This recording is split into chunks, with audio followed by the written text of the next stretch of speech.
آقایی که اونجا نشسته با لباس قرمز، حالا ما باش به یه واسطه رفیق شدیم. اینجا همبرگر که می‌اومدیم می‌خوردیم همیشه می‌دیدیمش با همون صحبت می‌کرد. این آقا قبلا سرباز توی کره شمالی بوده. یه چیزایی هم حالا ما تعارف کرد، وحشتناک سنگین بود. من واقعا نمیتونستم بخورمش. منتها حالا اگه بشه باش میرم که صحبت میکنم امروز. سلام به یه ویدیو دیگه خوش اومدید. توی ویدیوی امروز دوست داشتم دو تا چیز بهتون نشون بدم. یکی این که قضیه حمل و نقل در واقع چینی‌ها به چه صورته، همون مترو اینا منظورمه. دو اینکه خونه‌های چینی چه جوریه. خیلی دیدم مثلا درشون سوال بود که خب خونه های چینی مثلا در چه حد کیفیتشون، استاندارداشون میارزه، میشه اصلا توشون به راحتی زندگی کرد یا نه. چیزی که هست اینه که خب من الان دانشجوی سال 2 دندونپزشکی ام. اگر نمیدونید توی ویدیوهای قبلیم توضیح دادم کامل که چه جوری اومدم اینجا، چطور دارم تحصیل میکنم. من از سال 2 به بعد باید برم داخل شهر. ببینید ما یه دانشگاه خیلی بزرگ داریم. توی ویدیوهای قبلیم هم دانشگاهمو کاملا بهتون نشون دادم، حالا اکثرشو. یه دانشگاه داریم بیرون شهر و موقعی که شما بخواید در واقع از یه سالی بگذرید و کارهای عملیتون شروع بشه توی بحث دندانپزشکی، باید برید داخل شهر. چرا؟ چون داخل شهر کلینیک‌ها و بیمارستان‌ها هست. برای همین دیگه باید برم داخل شهر خونه پیدا کنم. این ویدیو هم برای همینه. دارم میرم یکم بگردم ببینم خونه‌های چینی چجوریه، آپارتمان‌های چینی یا حالا ویلای اگر پیدا کردم و به شما نشون بدم ببینم چطوریه. همراه باشید تا آخر ویدیو رو حتما نگاه کنید. اومدم به ایستگاه مترو، الان میریم داخلش هم بهتون نشون میدم.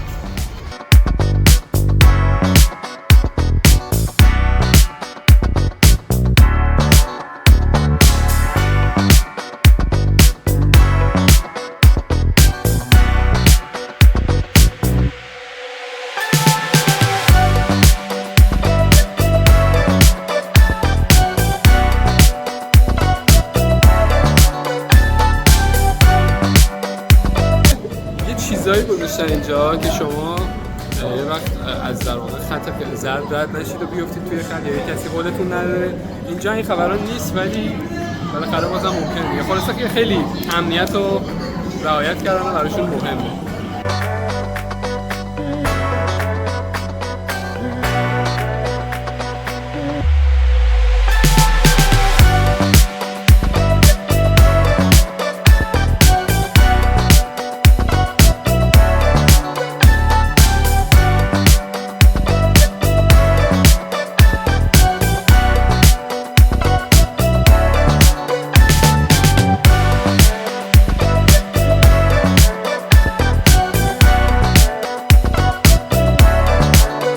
جالبی که هست اینه که املاکیاشون خانومن همشون. خب خانوم املاکی به من گفتش که من با موتور میرم، تو با دوچرخه بیفت دنبال من تا ببرمت خونه رو بهت نشون بدم. این دوچرخه رو همه جای شهر میتونید راحت پیدا کنید.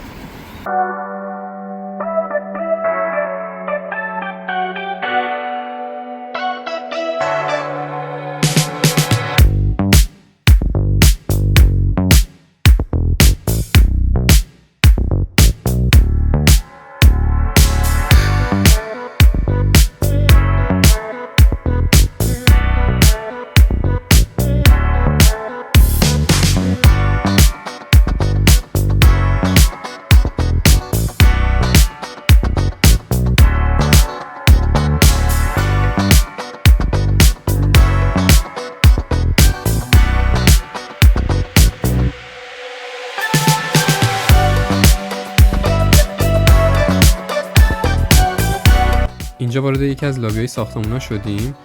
این ساختمون به شدت لابی امنی داشت و خب هر کسی نمیتونست بره داخل. خانم املاکی گفت دنبال من راه بیفتید تا بهتون اتاقا رو نشون بدم، در واقع واحدها و خونه‌ها رو. لابیش عین هتل میموند. خیلی جالب بود برام.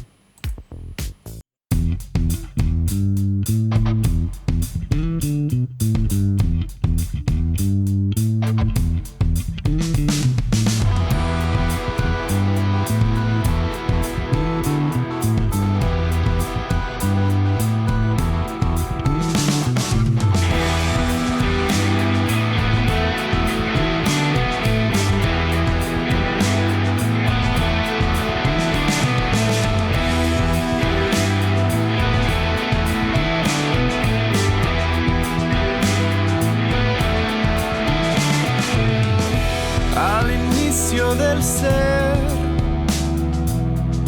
Quiero puedas ver que salimos del suelo y abrimos el mirar al fuego en nuestra mano.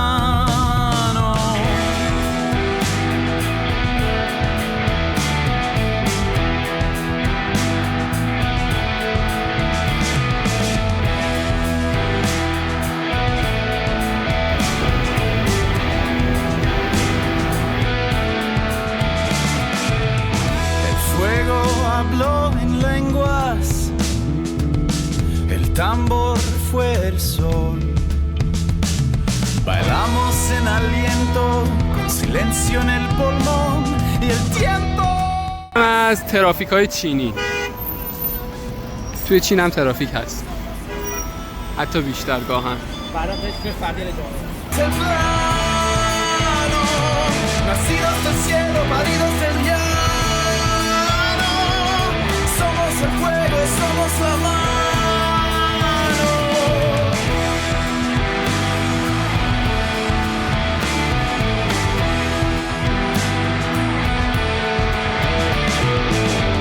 Moldeamos el metal y aprendimos a mandar. من چند تا خونه نگاه کردم، براتونم گذاشتم ویدیوشو و شب شد. الانم گشنم. یه همبرگری هست سبک آمریکایی درست میکنه. چینیا خودشون یه همبرگری دارن به سبک خودشونه و با مرغ. خوشمزه است، بد نیست، من خیلی طرفدارش نیستم. منتها اینجایی که من اومدم یه همبرگری داره به سبک آمریکایی و خیلی خوشمزه است. یعنی مثل همون همبرگری توی ایرانه. حالا براتون فیلم میگیرم نشون میدم.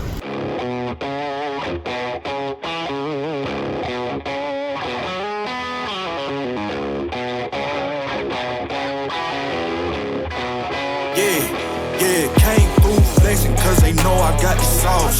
Got the presence on me, I can't ever take it off.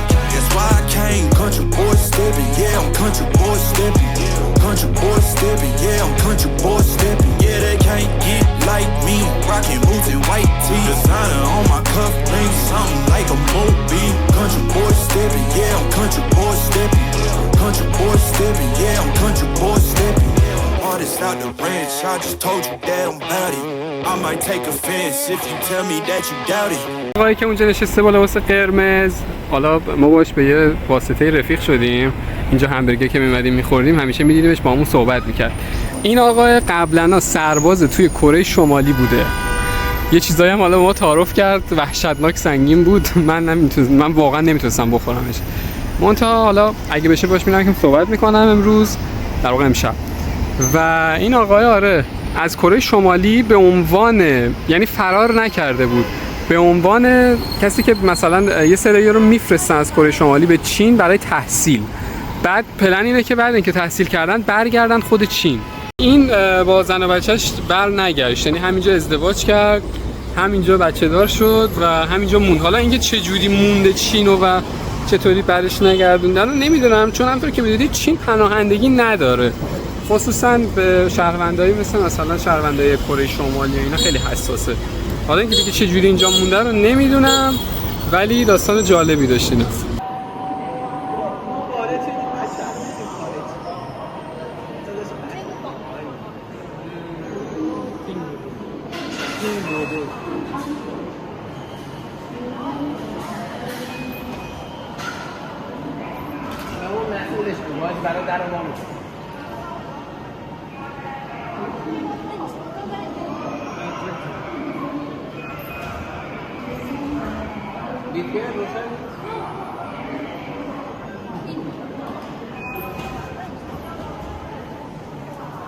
این خانه کاری که کلن زده